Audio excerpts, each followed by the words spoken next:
Hey guys, welcome to source point. आज अभी हम लोग डिस्कस करने वाले हैं विजन आईएएस की पीटी 365 जो कि हमारी इन्वायरमेंट की है। तो पॉलिटी हमारी कंप्लीट हो गई है, इकॉनमी भी आपकी चल रही है, साइड बाय साइड में इन्वायरमेंट की भी लेसन यहाँ पे आपको देते रहूँगी। तो सबसे पहले स्टार्ट करते हैं क्लाइमेट चेंज। क्लाइमेट चेंज में भी हम लोग ग्लोबल सिनेरियो देखेंगे। द मोस्ट इम्पॉर्टेंट जो रिपोर्ट होती है वो आईपीसीसी की रिपोर्ट होती है। ये 6th असेसमेंट रिपोर्ट है। तो इस रिपोर्ट में क्या क्या असेसमेंट की गई है एंड कुछ बेसिक बातें हम लोग यहाँ पे समझेंगे। देन इमिशन गैप रिपोर्ट है, this is again very important. Adaptation gap report है 2021 की, इसके बारे में भी समझेंगे। एंड ग्रीन हाउस गैस यहाँ पे बुलेटिन है। ग्लोबल मीथेन असेसमेंट है। Then India on course to exceed Paris climate change commitment. तो इसके बारे में हम लोग डिटेल्स देखने वाले हैं कि इस बार ग्लोबल सिनेरियो में क्या क्या बातें की गई है। तो चलिए स्टार्ट करते हैं। यहाँ पे ग्लोबल सिनेरियो विजन आईएएस की टेस्ट सीरीज़ फॉर प्रीलिम्स चल रही है। फुल लेंथ टेस्ट अगर आप लोग सॉल्व करना चाहते हो तो ज्वाइन कर सकते हो। टोटल 6 आपको फुल लेंथ टेस्ट मिल जाएंगे। तो अभी टाइम है जिसमें कि अब आप लोग अपने आप को असेसमेंट करो, अपने आप को भी आप एनालाइज करो कि कितने टेस्ट में आपके मार्क्स आ रहे हैं, फुल लेंथ में आपकी परफॉर्मेंस कैसी है। सेक्शनल में तो जो भी आपका फेवरेट सब्जेक्ट है उसमें आपकी मार्क्स अप्स एंड डाउन्स होते रहेगी, लेकिन सबसे ज़्यादा जो इंपॉर्टेंट होता है वो होता है आपका फुल लेंथ। फुल लेंथ में आप अपने आप को बेटर एसेस कर सकते हो कि हाँ कहाँ आप फंस रहे हो, कहाँ आप जो है किस टॉपिक को बेटर तरीके से आप डील कर पा रहे हो। तो चलिए स्टार्ट करते हैं क्लाइमेट चेंज के फर्स्ट टॉपिक के साथ, जो कि है आईपीसीसी की 6th असेसमेंट रिपोर्ट। बेसिकली ये न्यूज़ में इसलिए था क्योंकि inter governmental panel on climate change है, इनके द्वारा अभी रिसेंटली एक रिपोर्ट रिलीज़ की गई है जिसका नाम है यहाँ पे AR6 climate change 2021। Physical science basis पे हम लोग बात करेंगे। तो ये जो रिपोर्ट होती है inter governmental panel on climate change, ये बहुत ही इंपॉर्टेंट ये रिपोर्ट इनके द्वारा रिपोर्ट पब्लिश की जाती है इस ऑर्गेनाइजेशन के द्वारा, जो कि पूरे तरीके से एक कॉम्प्रिहेंसिव असेसमेंट रिपोर्ट होती है। ये पूरी तरीके से देखते हैं कि जो आज के डेट में क्लाइमेट चेंज हो रही है। क्लाइमेट चेंज कहने का मतलब है कि एक समय था जब आप देखते थे कि सब कुछ एक नॉर्मल तरीके से चलती थी। गर्मी समर सीज़न होता था तो आपका मैक्सिमम जो है 45 डिग्री तक यहाँ पे जाता था।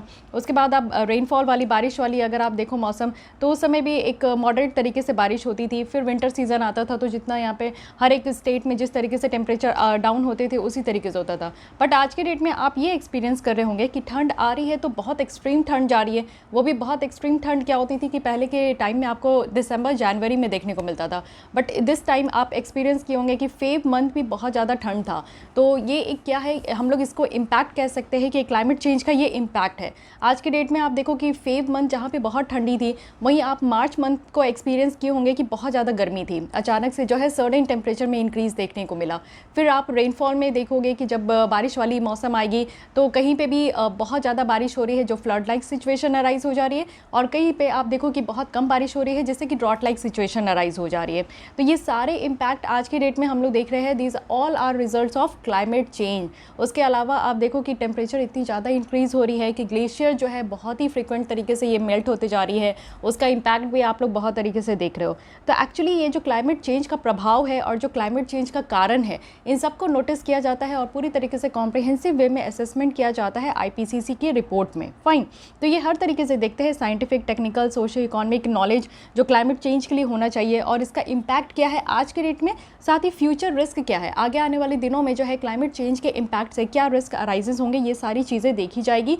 साथ ही साथ इनके द्वारा सोल्यूशन भी बताया जाता है। एक लिमिट भी सेट कर दिया गया था पिछली बार जब मीटिंग हुई थी कि ग्लोबल टेम्परेचर 1.5 डिग्री सेल्सियस से ज़्यादा नहीं बढ़ना चाहिए, अदरवाइज फिर अलार्मिंग सिचुएशन अराइज हो जाएगी। सो फार अगर अभी हम लोग देखें तो 5 असेसमेंट रिपोर्ट इनके द्वारा रिलीज़ कर दिया गया है और फर्स्ट जो रिलीज़ किया गया था वो 1990 में की गई थी। तो ये जो है ये आपका 6th रिपोर्ट है, जिसको कि आप लोग देख सकते हो कि 2013 में जो 5th रिपोर्ट थी उसी को यहाँ पे अमेंड किया गया है, अपडेट किया गया है। अब देखते हैं इंप्रूवमेंट क्या हुआ है, यानी कि जो 5th रिपोर्ट थी 2013 में, उससे अगर आज के डेट में हम लोग देखें तो कहाँ कहाँ हम लोग इंप्रूवमेंट किए। तो इंप्रूवमेंट हुआ है कि जो ऑब्जर्वेशन बेस्ड एस्टिमेट है, इट मीन्स कि हमारी ऑब्जर्वेशन है कि हम लोग 2 साल से ये एक्सपीरियंस कर रहे हैं कि समर सीज़न कैसा हो रहा है, विंटर सीज़न कैसा हो रहा है। पहले ज़्यादा बारिश होती थी, आज कम बारिश हो रही है, जिसका इम्पैक्ट हमें क्रॉप्स में भी देखने को मिल रहा है। बहुत सारे क्रॉप्स हैं जिनको जिस तरीके की पानी की रिक्वायरमेंट है, गर्मी की रिक्वायरमेंट है, नमी की रिक्वायरमेंट है, वो उस हिसाब से नहीं मिल पा रहा है, जिसके कारण आप देखो कि फसल भी जो है वो बर्बाद हो रहे हैं या फिर कुछ फसल जो है बहुत ज़्यादा अच्छे हो रहे हैं। तो यही चीज़ें हैं कि ऑब्जर्वेशन बेस्ड एस्टिमेट में इंप्रूवमेंट हुआ है। इन्फॉर्मेशन में इंप्रूवमेंट आपको देखने को मिलेगा कि इन्फॉर्मेशन भी सही तरीके से हमें मिल पा रहा है। न्यू क्लाइमेट मॉडल सिमुलेशंस है, न्यू एनालिसिस है आज के डेट में, कुछ न्यू मेथड्स भी यहाँ पे अप्लाई किए गए हैं, जिससे कि बहुत सारी चीज़ें समझ में आने लगी है कि हाँ ह्यूमन इन्फ्लुएंस जो है उसको समझ पा रहे हैं कि आज के डेट में अगर हम लोग कह रहे हैं कि हाँ क्लाइमेट चेंज एग्जिस्ट करिए, तो ऐसा तो नहीं है कि सिर्फ क्लाइमेट जो है वो नेचुरल तरीके से ही इतना चेंज हो पा रहा है। ये हमारी दी हुई चीज़ें हैं कि आज के डेट में आप देखो कि हम लोग डेवलपमेंट के नाम पे सारे जो जितने भी नेचुरल थिंग्स है उनके साथ हम लोग छेड़खानी कर रहे हैं कहीं ना कहीं। आप लोग देखो पेड़ हम लोग बहुत फ्रिक्वेंट तरीके से उसको कट कर रहे हैं, डिफॉरेस्टेशन हो रही है just for development, just for construction, लेकिन एफॉरेस्टेशन की बात नहीं है। जितनी पेड़ काट रहे हैं हम लोग तेज़ी से, उतनी पेड़ हम लोग लगा नहीं पा रहे। हमारे कारण ही आपको देखने को मिलेगा वेदर और क्लाइमेट एक्सट्रीम्स होते जा रही है कि नहीं। उसके अलावा अगर हम लोग देखें यहाँ पे IPCC के बारे में कुछ बेसिक बातें आप समझो इस ऑर्गेनाइजेशन के बारे में, क्योंकि प्रीलिम्स में आप हर साल देखते होंगे कि इन्वायरमेंट में कुछ एक बॉडी का कोई भी एक ऑर्गेनाइजेशन है उससे रिलेटेड जो है फैक्चुअल क्वेश्चन वो लोग पूछ लेते हैं, तो इसलिए आपको पता होना चाहिए। जैसे inter governmental panel on climate change है, तो अगर हम लोग बात करें तो ये इंटर गवर्नमेंटल ऑर्गेनाइजेशन है जिसको 1988 में बनाया गया था वर्ल्ड मेट्रोलॉजिकल ऑर्गेनाइजेशन के द्वारा, WMO के द्वारा, साथ ही यूनाइटेड नेशन इन्वायरमेंट प्रोग्राम के द्वारा। तो ये दो बॉडी है जिसके द्वारा यहाँ पे ये ऑर्गेनाइजेशन IPCC का गठन किया गया है। ऑब्जेक्टिव क्या है, क्यों इसको लाया गया? इसलिए लाया गया क्योंकि सारे लेवल में जो गवर्नमेंट है उनको यहाँ पे साइंटिफिक इन्फॉर्मेशन के साथ यहाँ पे प्रोवाइड करना, साथ ही उनको ये बताना कि क्लाइमेट जो पॉलिसीज़ है उसको कैसे डेवलप किया जाता है और उसको कैसे यूज़ कर सकते हैं। IPCC की हेडक्वार्टर स्विट्ज़रलैंड के जेनेवा में है। आज के डेट में मेंबरशिप देखें तो यहाँ पे 195 मेंबर है। और क्या इंडिया इसका मेंबर है? तो yes, India is a member. Other की इन्फॉर्मेशन अगर देखें तो 2007 में IPCC और US के जो वाइस प्रेसिडेंट है एल गोर, वो जॉइंटली अवार्ड किए गए थे नोबेल पीस प्राइज़ के लिए। तो उनका बहुत ज़्यादा एफर्ट्स था कि किस तरीके से जो है लोगों तक ये नॉलेज पहुंचाए, यानी कि जो मैन मेड क्लाइमेट चेंज हो रही है, हमारे कारण जो क्लाइमेट चेंज हो रही है। आप लोग देखो कि हम लोग शॉर्ट डिस्टेंस में भी 4 व्हीलर लेकर निकल जाते हैं, 2 व्हीलर लेकर निकल जाते हैं, जिससे कि आप लोग देखो कि इमिशन बहुत ज़्यादा हो रही है। तो क्यों ना हम लोग बाइसिकल का इस्तेमाल करें, क्यों ना हम लोग पैदल ही चले। तो ये सारी चीज़ें हम लोग नहीं कर पा रहे, जिसके कारण आप देखो एक तो हम लोग इन्वायरमेंट के साथ छिड़खानी कर रहे हैं, दूसरी तरफ आप देखो तो हम लोग अपने ही हेल्थ के साथ छिड़खानी कर रहे हैं। हम लोग वॉक नहीं कर रहे हैं, जिसके कारण हम लोग हेल्दी नहीं रह पा रहे हैं, हमारी ओबेसिटी की प्रॉब्लम निकल कर आ रही है। तो ये सारी इश्यूज़ है। तो इसलिए यहाँ पे आप देखो कि नोबेल पीस प्राइज़ इन्हें दिया गया था IPCC को और साथ ही साथ US वाइस प्रेसिडेंट को, क्योंकि इनका बहुत ज़्यादा एफर्ट्स था कि जो मैनमेड क्लाइमेट चेंज हो रही है उनको टैकल करने के लिए। अब चलिए ठीक है, ये तो एक बेसिक बातें हुई, फंडामेंटल बातें हुई। इसके अलावा आप समझते हैं कि 6th जो असेसमेंट किया गया, इसमें क्या क्या फाइंडिंग थी। ऑब्जर्वेशन देखेंगे, यानी कि करंट स्टेट क्या है क्लाइमेट का, और रिलेटेड डेटा और स्टैटिस्टिक्स देखेंगे। ह्यूमन इन्फ्लुएंस देखें कि किस तरीके से जो है हमारे द्वारा काम किया जा रहा है, जिससे हमारा एटमॉस्फेयर, ओशन और लैंड तीनों गर्म हो चुके हैं। तो अगर हम लोग ऑब्जर्वेशन के बेसिस में देखें तो ये समझ में आ रहा है कि ग्रीन हाउस गैसेस की जो कंसंट्रेशन है वो बढ़ते जा रही है। 1750 से अराउंड आप देखो तो ये इक्वली जो है ये ह्यूमन एक्टिविटीज़ के कारण ये बढ़ते जा रही है। ह्यूमन इन्फ्लुएंस है जो कि आज की डेट में आप देखो कि एटमॉस्फेयर हो, ओशन हो, क्रायोस्फेयर हो, बायोस्फेयर हो, इसमें रैपिड चेंजेस हो रहे हैं। जैसे कि आप देखो कि यहाँ पे ग्लेशियर, बहुत सारे ग्लेशियर्स पिघल रहे हैं। इवन अंटार्कटिक वाले रीजन में भी आप देखोगे तो बहुत हद से ज़्यादा जो ग्लेशियर की बड़ी बड़ी आइस शीट्स थी वो सब पिघल के वैनिश हो चुकी है। तो अगर यहाँ पे आप समझो कि ग्लेशियर अगर पिघल रही है, पूरी मेल्ट हो रही है, तो ऑब्वियस है कि जो ओशन है उस ओशन में पानी का लेवल बढ़ेगा। इट मीन्स कि सी लेवल राइज हो रहे हैं। सी लेवल राइज जैसे ही होंगे तो सी लेवल राइज में आप देखो कि बहुत सारे जो है हमारे टापू होते हैं, बहुत सारे जो है वो आइलैंड्स होते हैं। साथ ही आप हमारा इंडिया का अगर सदर्न रीजन आप देखोगे, सॉरी ये तो गलत हो गया, हाँ इस तरीके से ये हमारा सदर्न रीजन है, जिसमें कि आपको बे ऑफ बंगाल देखने को मिलेगा एक साइड अरेबियन सी है और नीचे आपको इंडियन ओशन देखने को मिलेगा। तो इस तरीके से अगर सी लेवल राइज होती है तो ऑब्वियस है कि ये जितनी भी यहाँ पे जो कोस्ट से सटे हुए जितने भी राज्य है उसमें ये पानी इंटर करेगा। तो जितने लोग वहाँ पे रह रहे हैं उनको फ्लड लाइक सिचुएशन वाली जो प्रॉब्लम है वो उनको फेस करना पड़ेगा। तो ये एक आप देख सकते हो कि सी लेवल राइज से बहुत सारे आइलैंड जो है वो सबमर्ज हो चुके हैं। तो ये भी एक अलग प्रॉब्लम है। इवन आप देखो मॉलडीव्स है, मॉलडीव्स के बारे में ये कहा जा रहा है कि वो सबसे ज़्यादा लो लेवल का वो आइलैंड है। और जिस तरीके से हमारे देश में ये ग्लेशियर मेल्ट हो रहे हैं, सी लेवल राइज हो रही है, उस हिसाब से आगे आने वाले 10 साल में जो है मॉलडीव्स भी नहीं बचेगा। तो ये चीज़ें कही जा रही है। साथ ही आप देखो ड्रॉप हो रहा है ऑक्सीजन लेवल में, बहुत सारे अपर ओशन रीजन है जहाँ पे ऑक्सीजन लेवल की कमी देखने को मिल रही है। पार्टिसिपेशन जो चेंजेस है उसको ऑब्जर्व किया जा रहा है। साथ ही चेंजेस है नियर सरफेस ओशन सैलिनिटी में, जो ओशन में जिस तरीके से सैलिनिटी की जो मात्रा है उसमें भी आप देखो चेंजेस हो रहे हैं। साथ ही ग्लोबल एसिडिफिकेशन हो रहा है सरफेस ओपन ओशन में। एसिडिफिकेशन है यानी कि ओशन में भी आप देखो कि जो एसिड की मात्रा होनी चाहिए वो भी आपका अप्स एंड डाउन्स हो रहा है। साथ ही नदर्न हेमिस्फेयर में आप देखो स्प्रिंग स्नो कवर जो है वो भी यहाँ पे कम हो चुका है। इट मीन्स कि स्नो कवर जो है, क्योंकि टेम्परेचर बहुत ज़्यादा हाई होते जा रहा है तो बहुत सारे स्नोज जो है वो पिघलते ही जा रहे हैं और पानी में कन्वर्ट हो जा रहे हैं। तो ये सारी यहाँ पे प्रॉब्लम बताई जा रही है। रिलेटेड डेटा में बताया गया कि ग्लोबल अगर सरफेस टेम्परेचर देखें तो वो यहाँ पे 1.09 डिग्री सेल्सियस है, जो कि बहुत ज़्यादा हाई है अगर हम लोग इसको कंपेयर करें 1850 से 1900 के बीच में, जब उस समय लार्ज इंक्रीज़ हो रहा था। यानी कि लैंड में आप देखो तो बहुत ज़्यादा इंक्रीज़ हुआ है, सी में भी, ओशन में भी देखो तो ये भी इंक्रीज़ हुआ है। हर एक लास्ट 4 डिकेड में आप देखो यानी कि 40 साल में देखो तो हमारी जो सरफेस है ना वो गर्म होती ही जा रही है। हर एक डिकेड का यहाँ पे कहा जा रहा है ये ऑब्जर्वेशन में कि हर एक डिकेड में यानी कि 10 साल में आप देखो तो यहाँ पे टेम्परेचर बढ़ते ही जा रहा है। ऐसा नहीं है कि घटते जा रहा है या फिर मॉडरेट भी है या फिर स्टैट्स भी है, वो बढ़ते ही जा रहा है। ह्यूमन कॉस्ट अगर हम लोग ग्लोबल सरफेस टेम्परेचर देखें, यानी हमारे द्वारा ऐसा काम किया जा रहा है जिससे कि सरफेस टेम्परेचर भी इंक्रीज़ हो रही है, तो ये भी एस्टिमेट लगाया गया है कि हाँ 1.07 डिग्री सेल्सियस ये हमारे कारण जो है लैंड सरफेस ये आपका जो है इंक्रीज़ हो गया टेम्परेचर। आर्कटिक ओशन आइस की अगर हम लोग बात करें एरिया, ये डिक्रीज़ हो गया है। आर्कटिक सी आप जानते हो, जैसे ये हमारा ग्लोब है, ये ऊपर आपको नॉर्थ पोल में आर्कटिक सी देखने को मिलेगा, साउथ पोल में अंटार्कटिक है। तो आर्कटिक और अंटार्कटिक दोनों में आप देखो कि जो आइस होते हैं ना वो आइस शीट्स की कमी देखने को मिल रही है, वो सब डिक्रीज़ हो गए क्योंकि मेल्ट होते जा रहा है। तो आर्कटिक सी में भी ये मेल्ट हो गया है। साथ ही ग्लोबल मीन सी लेवल अगर हम लोग देखें तो ये इंक्रीज़ होते जा रहा है 0.20 मीटर से। क्लाइमेट जोन अगर हम लोग देखें तो ये भी शिफ्ट हो गया है पोल वार्ड, तो पोल की तरफ, नॉर्थ पोल की तरफ, और साउथ में आप देखो तो सदर्न हेमिस्फेयर में ये साउथ पोल की तरफ जो है ये क्लाइमेट जोन जो है ये भी शिफ्ट हो रहा है, जिससे कि अगर हम लोग देखें तो यहाँ पे ओके तो ये चीज़ क्लियर करना है कि क्लाइमेट जोन जो है वो हमारा पोल वार्ड की तरफ दोनों तरफ शिफ्ट हुआ है। क्योंकि देखिए सबसे ज़्यादा इम्पैक्ट तो यहीं पड़ रहा है ना, क्योंकि आर्कटिक सी है, आर्कटिक सी में आप देखो कि यहाँ पे ग्लेशियर है, अंटार्कटिक सी में तो पूरी तरीके से आपका आइस शीट सी है, तो सबसे ज़्यादा यहाँ पे पड़ा है क्योंकि जो ग्लेशियर है वो मेल्ट हो रहे हैं, सी लेवल राइज हो रही है, जिसका इम्पैक्ट हम लोग ऑल ओवर द वर्ल्ड देख रहे हैं। तो इसलिए ये चीज़ें कही जा रही है कि जो क्लाइमेट जोन है वो शिफ्ट हो गया है पोल वार्ड्स। फाइन, अब देखते हैं क्या क्या स्केल है रिसेंट चेंजेस का, जो कि क्लाइमेट चेंज का वो अनप्रेसिडेंटेड बताया जा रहा है। तो देखिए कार्बन डाइऑक्साइड की जो कंसनट्रेशंस है वो अनमैच्ड है, यानी कि एटलीस्ट 2 मिलियन ईयर्स तक जो है ये अनमैच रहेगा। पता ही नहीं चल रहा है कि किस हिसाब से इसकी इंक्रीज़ हो रही है। आप देखो कार्बन डाइऑक्साइड की जो यहाँ पे इमिशन है वो बहुत तरीके से आपका इमिट होती है, और हर एक कंट्री की आप देखो तो अलग अलग तरीके से, ऐसा कहा जाता है जो जितना ज़्यादा डेवलप्ड कंट्री है वो ज़्यादा इमिशन कर रही है। यूएस वगैरह आप देखो तो वो ज़्यादा इमिशन करने पे वो मतलब कि उनकी रैंकिंग भी आगे है इमिशन में। तो इसलिए जो कंसनट्रेशन है कार्बन डाइऑक्साइड की इमिशन का तो वो अनमैच्ड है। साथ ही ग्लेशियर रिट्रीट्स अनमैच्ड है, यानी कि 2000 ईयर्स भी ये कहा जा रहा है कि जो ग्लेशियर जिस तरीके से हमारा पिघलते जा रहा है तो वो भी नहीं पता है कि आगे आने वाले 2000 सालों में भी क्या होगा। सी लेवल इतनी तेज़ी तरीके से, फास्ट तरीके से ये सी लेवल राइज़ हो रहा है, जितने फास्ट तरीके से ग्लेशियर मेल्ट हो रहे हैं उसी तरीके से हमारा सी लेवल भी राइज़ हो रहा है। तो अगेन ये एक आगे आने वाले दिनों में एक अलार्मिंग सिचुएशन हमारा क्रिएट करेगा। समग्र आर्टिक सी अगर आप देखोगे कवरेज तो ये स्मॉलर है, और ये स्मॉलर होते भी जा रहा है, यानी कि लास्ट अगर 1000 ईयर्स के कंपैरिजन में देखें तो आर्कटिक सी जो है ना और कम होते ही जा रहा है।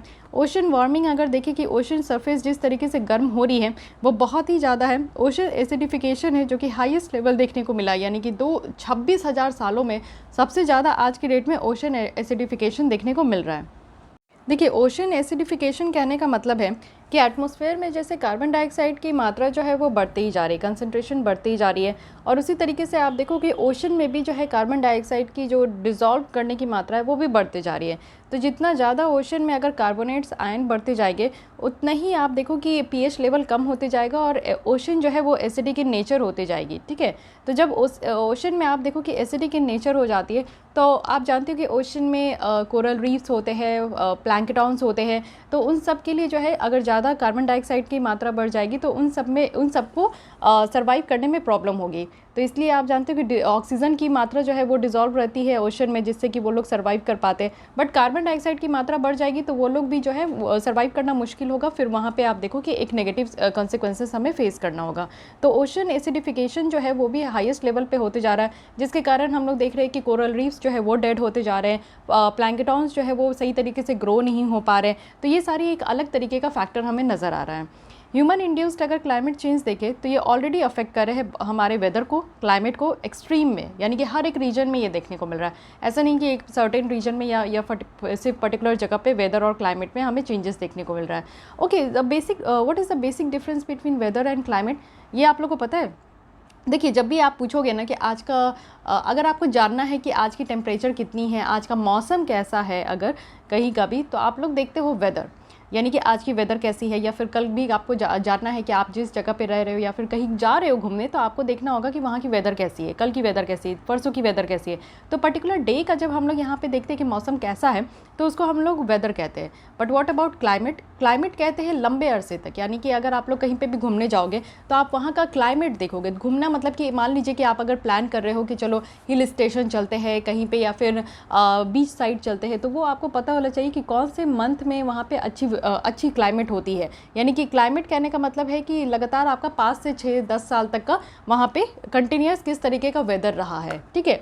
तो वेदर हर एक दिल का होता है और क्लाइमेट जो है आपका एक ही साथ जोड़ झाड़ के वो आपका कुछ सालों का यहाँ पे बताया जाता है। तो हर एक रीजन में ये बताया जा रहा है कि एक्सट्रीम हो रहा है और इसको एक्सट्रीम वेदर इवेंट के साथ भी लिंक किया जा रहा है। आप देखो गर्मी इतनी बढ़ती जा रही है, एक समय था जब हम लोग कहते थे कि लू आ गया, लू चल रहा है, बट आज कहते हैं कि हीट वेव्स चल रहे हैं। हीट वेव्स के कारण जो है आप देखो कि लोगों की जान चली जा रही है। हीट वेव्स कहने का मतलब है कि आप देखो कि 50 डिग्री सेल्सियस से भी ज़्यादा टेम्परेचर, ये ऐसा एकदम से फिक्स नहीं है। नॉर्मल टेम्परेचर अगर कहीं पे भी है, मान लीजिए कि अगर आप देख रहे हो कि दिल्ली जैसे रीजन में जहाँ पे 45 डिग्री सेल्सियस नॉर्मल है, तो अगर इसमें 5 to 6 डिग्री सेल्सियस अगर और इंक्रीज़ हो जाती है तो ये 50 से 51 डिग्री सेल्सियस हो जाएगा। तो कहीं का भी जिस भी राज्य का, जिस भी देश का अगर नॉर्मल टेम्परेचर में प्लस यहाँ पे आपका 5 to 6 डिग्री सेल्सियस अगर बढ़ जाए तो उसको हम लोग हीट वेव्स कंसीडर कर लेते हैं। अब ये हीट वेव्स है जिसमें कि आप देखो कि लू तो छोड़ी दो, वो तो छोटी बात हो गई। अब हम लोग बड़ी बात करते हैं हीट वेव्स की। हेवी प्रेसिपिटेशन, पहले प्रेसिपिटेशन रेनफॉल की बात करते थे, लेकिन अब हेवी प्रेसिपिटेशन की बात करते हैं कि बारिश हो रही है तो 3-4 दिन तक लगातार बारिश ही हो रही है। जब तक यहाँ पे फ्लड लाइक सिचुएशन नहीं अराइज हो जाए तब तक बारिश ही होती रहती है। ड्रॉट भी है, आप देख रहे हो कि सूखा पड़ते ही जा रहा है। अभी आप हॉर्न ऑफ अफ्रीका का देख लो कि कहाँ पे अफ्रीकन कॉन्टिनेंट में जो हॉर्न ऑफ अफ्रीका है, इसमें आपको बताना है कि कौन 4 देश है जो कि हॉर्न ऑफ अफ्रीका में आते हैं। उन चारों देश में आप देखो कि लगातार 3 साल से, आई थिंक 2020 से पहले से भी वहाँ पे रेनफॉल ही नहीं हुआ, इनएडिक्वेट रेनफॉल है, जिसके कारण वहाँ पे ड्रॉट लाइक सिचुएशन है। तो ये ड्रॉट लाइक सिचुएशन भी इतनी भयंकर हो रही है, एक साल बारिश की कमी के कारण नहीं हो रहा, लगातार बारिश वहाँ पे लगता है भूल ही गए हैं आना। ट्रॉपिकल साइक्लोन है, बैक टू बैक आप ट्रॉपिकल साइक्लोन देख रहे हो। पहले तो क्या था कि हमारा सदर्न इंडिया जो है उसमें बे ऑफ बंगाल में यहाँ पे ट्रॉपिकल साइक्लोन जो है वो बहुत कॉमन था। बट आज के डेट में आप देखो कि अरेबियन सी में भी साइक्लोन आ रहे हैं। अगर एक साइक्लोन बे ऑफ बंगाल में है तो दूसरी साइक्लोन आपको अरेबियन सी में देखने को मिलेगा। तो ये भी आप देख सकते हो। आपके पास अब दूसरी सवाल ये है कि आपको ये बताना है कि अभी लास्ट 2021 में कौन से ऐसे 2 साइक्लोन हैं जो कि अरेबियन सी में आए हैं, ठीक है, और इसे कौन कौन सी राज्यों में इफेक्ट हुआ है, महाराष्ट्र, केरल, कर्नाटक, कौन कौन से राज्यों में इसका इफेक्ट देखने को मिला है। तो ट्रॉपिकल साइक्लोन भी आप लोग देख रहे हो कि बैक टू बैक है। पहले तो एक सर्टेन क्राइटेरिया है कि हाँ अप्रैल के मंथ में, मई के मंथ में जब एक सर्टेन टेम्परेचर जो है, कंडीशन टेम्परेचर रिक्वायरमेंट जो होती है ओशन की, वो अगर मीट हो जाती है तो उस हिसाब से हम लोग ट्रॉपिकल साइक्लोन देखते हैं। बट अब ऐसा नहीं है, अब बहुत ज़्यादा जो है आपको अरेबियन सी में भी देखने को मिल रहा है। तो ये सारे जो इवेंट्स हैं ना, वो हमारा एक्सट्रीम लेवल का इवेंट्स हैं यहाँ पे।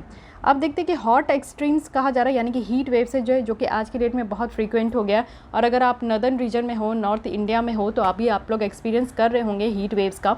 तो मैरीन हीट वेव्स भी है, यानी कि सिर्फ लैंड में नहीं है, पानी में भी आप चले जाओ तो वहाँ पे भी आपको हीट वेव्स देखने को मिलेगा। और 1980 से कहा जा रहा है कि आज के डेट में ये डबल हो गया है। साथ ही जो फ्रीक्वेंसी और इंटेंसिटी है हेवी प्रेसिपिटेशन का, वो भी बढ़ चुका है कि बारिश हो रही है तो होती ही रह रही है, रुकने का नाम ही नहीं है। ट्रॉपिकल साइक्लोन की भी अक्रेंस आप देख सकते हो कि पिछले 40 साल में बहुत ज़्यादा बढ़ चुका है, एकदम से डबल हो चुका है। अब ह्यूमन कॉस्ट, अगर हम लोग नेट पॉजिटिव रेडिएटिव फोर्सिंग देखें तो इसके कारण क्या हो रहा है कि एडिशनल जो एनर्जी है वो एक्यूमुलेट करने की बात हो रही है। तो रेडिएटिव फोर्सिंग क्या होती है? रेडिएटिव फोर्सिंग होती है कि एनर्जी जो हमारे एटमॉस्फेयर में है उसमें चेंजेस देखने को मिल रहा है, और ये जो एनर्जी फ्लक्स में चेंजेस देखने को मिल रहा है ये या तो नेचुरल फैक्टर्स के कारण है या तो हमारे जैसे एंथ्रोपोजेनिक फैक्टर्स के कारण है। एंथ्रोपोजेनिक कहने का मतलब है कि ह्यूमन बीइंग के कारण जो है हम लोग कुछ ऐसा कर रहे हैं जिसके कारण ये चेंजेस हो रही है। तो ये कुछ फैक्टर्स है क्लाइमेट चेंज का। पॉजिटिव अगर रेडिएटिव फोर्सिंग देखें तो कहने का मतलब है कि अर्थ जो है ज़्यादा से ज़्यादा इनकमिंग एनर्जी जो सनलाइट से है वो रिसीव कर रहे हैं। यानी कि आप देखो कि अल्बिडो का कंसेप्ट आपने पढ़ा ही होगा। सनलाइट है, सनलाइट से आप लोग जानते हो कि रेज़ जो है वो यहाँ से निकलती हैं और अर्थ में आती है, और जितना रेज़ इनकमिंग है ना उससे ज़्यादा जो है ये रिफ्लेक्ट बैक हो जाती है। ठीक है, तो रिफ्लेक्ट बैक हो जाती है, तो जिसके कारण आप देखते हो कि हमारे अर्थ में एक मॉडरेट टेम्परेचर मेंटेन होता है। बट आज के डेट में ये कहा जा रहा है ना कि रिफ्लेक्ट बैक तो छोड़ो, ज़्यादा से ज़्यादा जो यहाँ पे रेज़ आ रहे हैं वो एब्जॉर्ब हो जा रहा है हमारे अर्थ सरफेस में, जिसके कारण जो है हमारी यहाँ पे लैंड सरफेस की जो टेम्परेचर है वो बढ़ते जा रही है। हीटिंग जो यहाँ पे हो रहा है, जिस तरीके से क्लाइमेट सिस्टम गर्म होते जा रहे हैं, ये ग्लोबल मीन सी लेवल राइज देखने को मिल रहा है, क्योंकि बहुत सारे लैंड में ये आइस लॉस हो रहा है, थर्मल एक्सपेंशन होते जा रहे हैं ओशन वार्मिंग के कारण।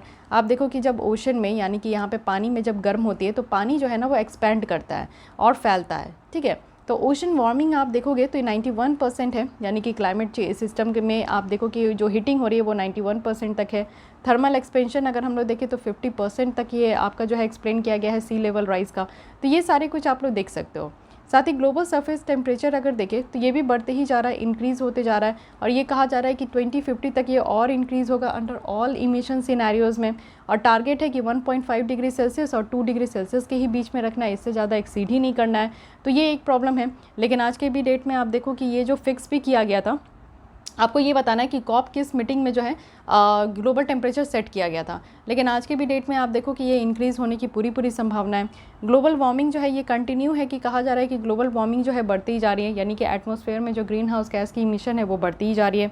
जिस तरीके से कार्बन डाइऑक्साइड की इमिशन बढ़ती जा रही है उस हिसाब से आप देखो कि ओशन और जो लैंड कार्बन सिंक है ना वो भी यहाँ पे लेस इफेक्टिव होते जा रहा है। आप देखो कि जितना ज़्यादा हमारे एटमॉस्फेयर में कार्बन डाइऑक्साइड की कंसंट्रेशन होती है तो वो कार्बन डाइऑक्साइड की कंसंट्रेशन तब तक बनी रहेगी जब तक हमारे देश में जो है हमारे देश में क्या लैंड में अगर फॉरेस्ट नहीं है। तो देखिए फॉरेस्ट रहने का, पेड़ रहने का क्या मतलब होता है कि जितनी भी एटमॉस्फेयर में कार्बन डाइऑक्साइड है ना, पेड़ उसको सिंक कर लेती है, यानी कि अपने पास जो है वो बुला लेती है, अपने पास सिक्वेस्ट्रेट कर देती है, जिसके कारण आप देखो कि एक टेम्परेचर नॉर्मल रहता है, मेंटेन रहता है।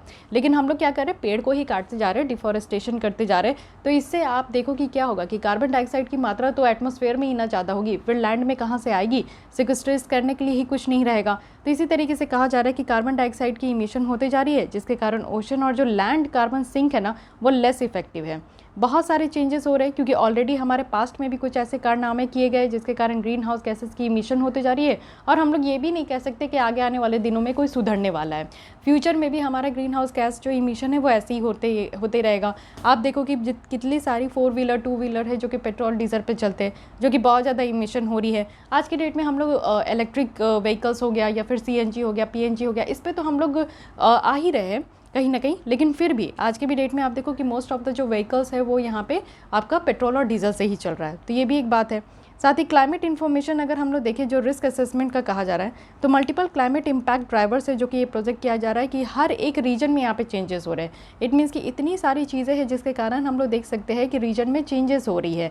साथ ही साथ क्लाइमेट इम्पैक्ट जो ड्राइवर्स है ये क्या होते हैं, ये कुछ फिजिकल क्लाइमेट सिस्टम कंडीशन होता है, जैसे कि कुछ इवेंट्स हो गया जिससे हम लोग कह सकते हैं कि हाँ हमारे देश में जो है कार्बन डाइऑक्साइड की कंसंट्रेशन बढ़ती जा रही है, ग्लोबल वार्मिंग की कंडीशन बढ़ती जा रही है। जैसे आप देखो कि ग्लोबल जो ट्रॉपिकल साइक्लोन है वो आ रहा है, या फिर आप लोग देखो कि रेनफॉल एक्सीड हो रही है, हीट वेव्स होते जा रहे हैं। कोल्ड जो है वो कोई रीजन में आप देखो जहाँ पे नेगेटिव में नहीं आपका टेम्परेचर जाता था वो 0 डिग्री और नेगेटिव में भी टेम्परेचर जा रहा है। तो एक्सट्रीम जो इवेंट्स हो रहे हैं ना उसके कारण हम लोग देख सकते हैं, यानी कि ये सारे कुछ इवेंट्स हैं जिसे हम लोग क्लाइमेट इम्पैक्ट ड्राइवर कह रहे हैं, यानी कि इम्पैक्ट क्लाइमेट को इम्पैक्ट करने वाला कुछ चीज़ें हैं। ठीक है, लो लाइवलीहुड आउटकम्स है। जैसे आप देखो आइस शीट कोलैप्स हो रहे हैं, तो आपको पता है कि आर्कटिक सी में या अंटार्कटिक सी में कुछ ऐसे भी स्पीसीज़ होते हैं जो आइस में रहते हैं, फाइन, आइस शीट्स में वो घर बना के रहते हैं। पोलर बियर हो गए, पेंगुइन हो गए, तो वो सब आप देखो कि आइस में रहने वाले कुछ स्पीसीज़ है। अगर आइस शीट्स खत्म हो रहे हैं तो उसके साथ साथ बहुत सारे स्पीसीज़ की भी जान चली जा रही है, क्योंकि उनकी हैबिटेशन लॉस हो रही है। साथ ही आप देखो कि ओशन सर्कुलेशन चेंजेस हो रही है। साथ ही आप देखो कि कुछ एक्सट्रीम इवेंट्स और वार्मिंग हो रहा है, यानी कि बहुत ज़्यादा गर्म आपको देखने को मिल रहा है, जिसके कारण जो लोग हैं और कुछ स्पीसीज़ है उनकी लाइवलीहुड जो आउटकम्स है वो बहुत कम हो चुके हैं। तो ये एक बात हुई। साथ ही अब हम लोग देखते हैं कि रीजनल फाइंडिंग क्या है इंडिया के लिए। ये दिस इज़ वेरी इंपॉर्टेंट कि आपको ये पता होना चाहिए कि हमारे देश में क्या चल रहा है। ग्लोबल की तो कुछ आइडिया होनी ही चाहिए, उसके साथ हमारे देश की पूरी आइडिया होनी चाहिए। हीट वेव्स और ह्यूमिड हीट स्ट्रेस आपको देखने को मिल रहा है, जो कि बहुत इंटेंस और फ्रीक्वेंट है। साथ ही अगर हम लोग देखें एनुअल और समर मानसून प्रेसिपिटेशन जो है ये भी इंक्रीज़ हो गया। इट मीन्स कि मानसून में आप देखो कि जो बारिश हो रही है वो बहुत ज़्यादा इंक्रीज़ हो चुका है। साथ ही हमारे प्रेसिपिटेशन और रिवर फ्लड्स जो है वो इंक्रीज़ हो गए।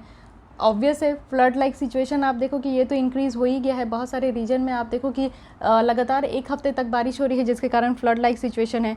फायर वेदर सीज़न भी है। आप देखो कि अगर गर्मी है, आज के डेट में हीट वेव्स है, तो कितने जंगलों में ऑटोमेटिक आग लग जाते हैं। तो ये फायर वेदर भी हो रहा है, जो कि काफ़ी लंबा और काफ़ी इंटेंसिफाई होते जा रहा है।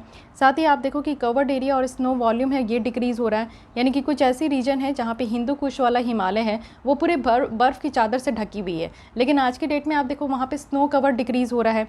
साथ ही आप देखो कि यहाँ पे रीजनल मीन सी लेवल कंटिन्यू है कि राइज होते जा रहे हैं। तो फ्रीक्वेंट आप देखो कोस्टल फ्लडिंग है, यानी कि कोस्ट वाले रीजन में जो है यहाँ पानी भरते जा रहे हैं, जिसके कारण कोस्टल फ्लडिंग कह रहे हैं। हायर यहाँ पे एक्सट्रीम टोटल वाटर लेवल है लो लेइंग एरिया में। कोस्टल इरोजन हो रहा है, यानी कि कोस्ट वाले रीजन में भी आप देखो कि इरोजन होते जा रही है। तो ये सारी जो है कुछ हमारे यहाँ कॉन्सिक्वेंसेज है, जो कि ग्लोबल टेम्परेचर बढ़ने के कारण है, ग्रीन हाउस गैस की इमिशन के कारण है, जो कि बढ़ते जा रही है। ठीक है, तो रीजनल फाइंडिंग पता होना चाहिए। और उसके बाद हम लोग ने देखा कि यहाँ पे क्या क्या फाइंडिंग है और उसका क्या क्या यहाँ पे डेटाज है, ये सारी चीज़ें हम लोग समझे। आईपीसीसी के बारे में बेसिक चीज़ें समझे, एंड इस रिपोर्ट की क्या महत्व है और इस रिपोर्ट में किस तरीके से असेसमेंट किया जाता है, ये ईच एंड एवरी पॉइंट को हम लोग यहाँ पे क्लियर तरीके से समझ गए। आई होप कि आपके सामने ये पिक्चर क्लियर हो चुकी होगी। अब एक और रिपोर्ट देख लेते हैं जिसे कहते हैं इमिशंस गैप रिपोर्ट। तो रिसेंटली आप देखो इमिशन गैप रिपोर्ट है, जो कि रिलीज़ किया गया है यूनाइटेड नेशन इन्वायरमेंट प्रोग्राम के द्वारा। तो सबसे पहले कोई भी रिपोर्ट होती है तो ये आपको पता होना चाहिए कि वो किस ऑर्गेनाइजेशन के द्वारा उसको रिलीज़ किया गया है, उसमें इंडिया का क्या रोल है और इंडिया का क्या यहाँ पे आपका रैंक वगैरह है। तो ये रिपोर्ट आप देखो एनुअल सीरीज़ है, हर साल आपको इमिशन गैप रिपोर्ट देखने को मिलेगा और हर साल मैं आपको यहाँ पे ज़रूर पढ़ा देती हूँ। ठीक है, सबसे पहले हाइलाइट्स देख लेते हैं। ये बताया जा रहा है कि लिमिटेड इम्पैक्ट है। इट मीन्स कि न्यू और अपडेटेड जो हमारे यहाँ नेशनली डिटरमाइंड कंट्रीब्यूशन है। देखिए आईपीसीसी की जितनी भी यहाँ पे रूल्स रेगुलेशन है जिसको फॉलो करने के लिए कहा जाता है, तो हर एक कंट्री जो है उस रूल्स रेगुलेशन को फॉलो करने के लिए अपने यहाँ कानून बनाती है, कुछ रूल्स लेकर आती है। तो हमारे यहाँ जो कानून है उसको हम लोग नेशनली डिटरमाइंड कॉन्ट्रीब्यूशन कहते हैं। तो यहाँ पर आप देखो कि जो न्यू अपडेटेड यहाँ पे है नेशनली डिटरमाइंड कॉन्ट्रीब्यूशन, इसकी इम्पैक्ट बहुत कम है और प्लेस वगैरह आप देखो कि अनाउंस किया गया था कि 2030 तक हम लोग ऐसा काम कर ही देंगे। इट मीन्स कि इमिशंस जो है वो हम लोग 2030 तक 7.5% तक कम कर देंगे। और इसके कारण आप देखो कि जो गर्म है, वार्मिंग है, वो 2.7 डिग्री सेल्सियस तक कम हो जाएगा। इमिशन रिडक्शन की ज़रूरत है। इट मीन्स कि ये कहा गया है कि 30% कम करेंगे हम लोग यहाँ पे इमिशन, जो पेट्रोल और डीजल के कारण जो इमिशन हो रहा है हमारा, carbon dioxide, carbon monoxide, green house gases की इमिशन।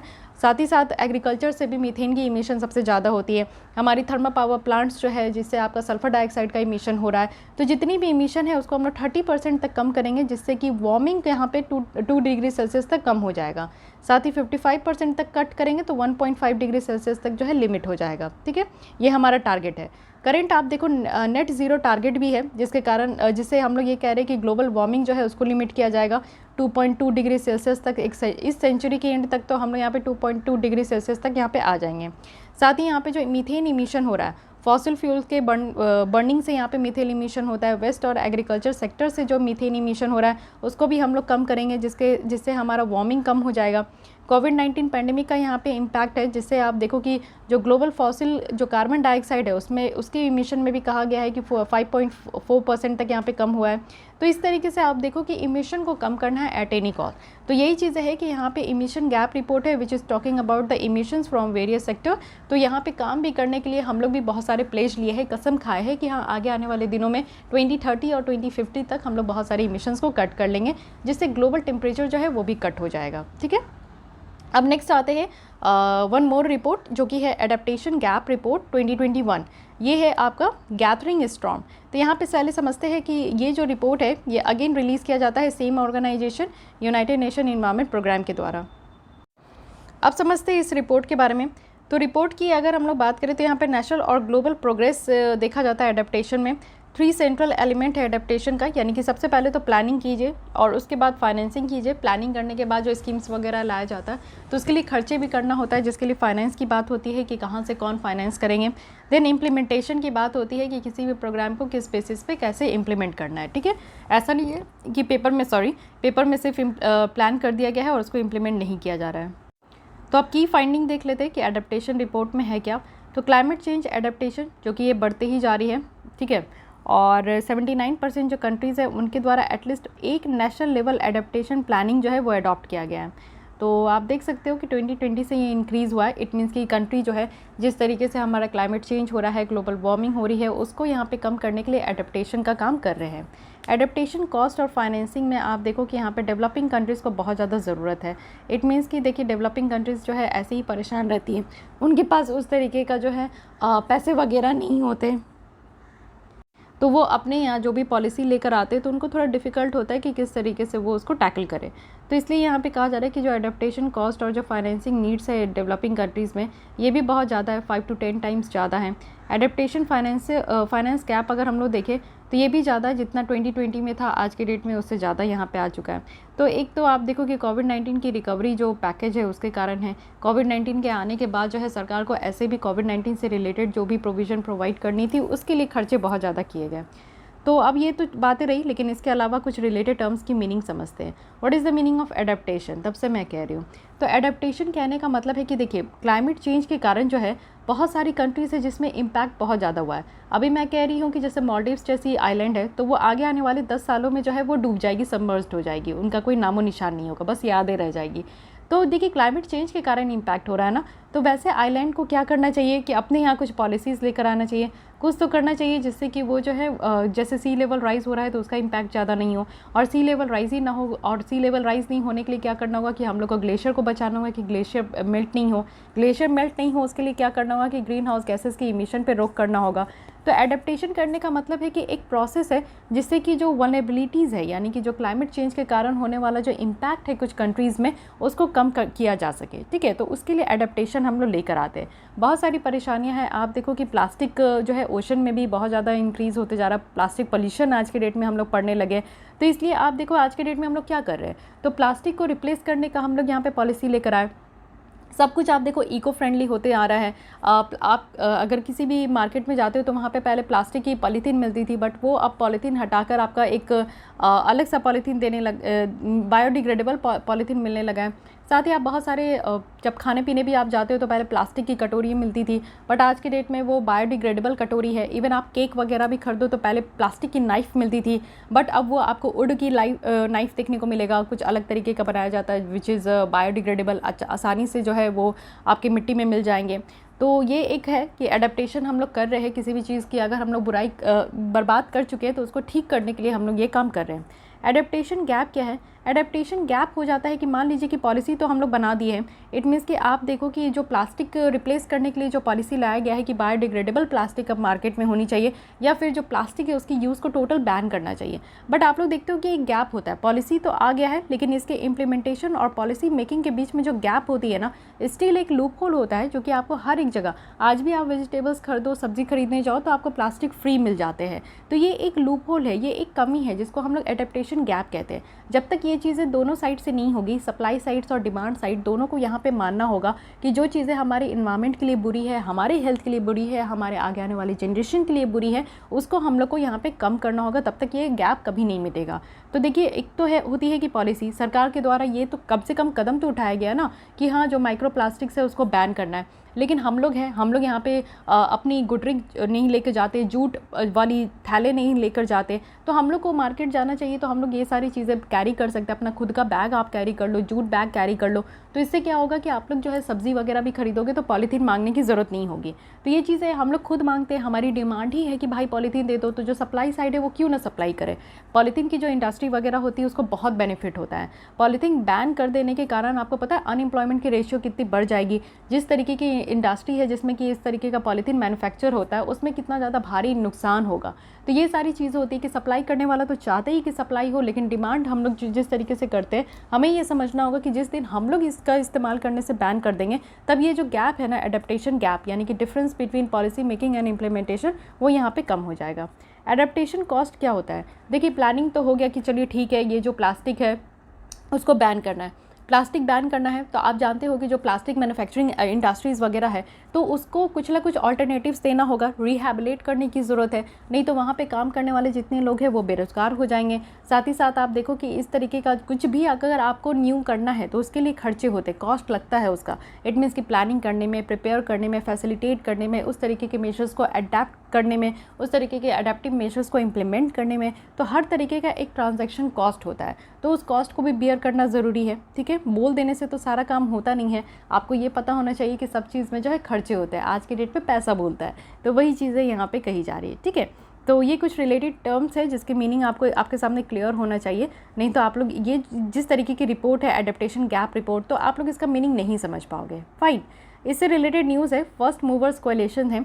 तो एक्चुअली ये पब्लिक प्राइवेट पार्टनरशिप है जिसको कि वर्ल्ड इकोनॉमिक फोरम WEF है, इनके द्वारा लॉन्च किया गया और पार्टनरशिप यहाँ पे US के साथ किया गया है और ओवर 30 ग्लोबल बिजनेस है उनके साथ किया गया है। इससे क्या है कि आप देखो कि कुछ ग्लोबल कंपनीज है जो कि एक साथ आई है और जहाँ पे सप्लाई चेन्स जो है वो भी आपका यहाँ पे बढ़ा है। ठीक है, तो यहाँ पे क्या है ना कि ग्रीन टेक्नोलॉजीज़ का यहाँ पे इनोवेशन हुआ है जिससे हम लोग ये कह पा रहे हैं कि 2030 तक है और फिर हम लोग नेट ज़ीरो इमिशन जो है 2050 तक करेंगे।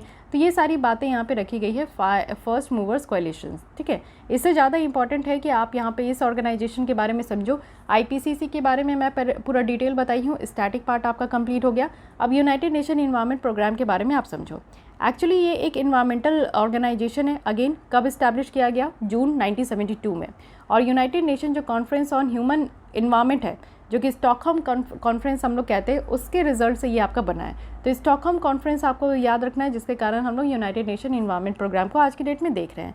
और हमारा जो यूनाइटेड नेशन का 2030 का जो एजेंडा है सस्टेनेबल डेवलपमेंट, अब देखिए ये बहुत बड़ा एजेंडा है।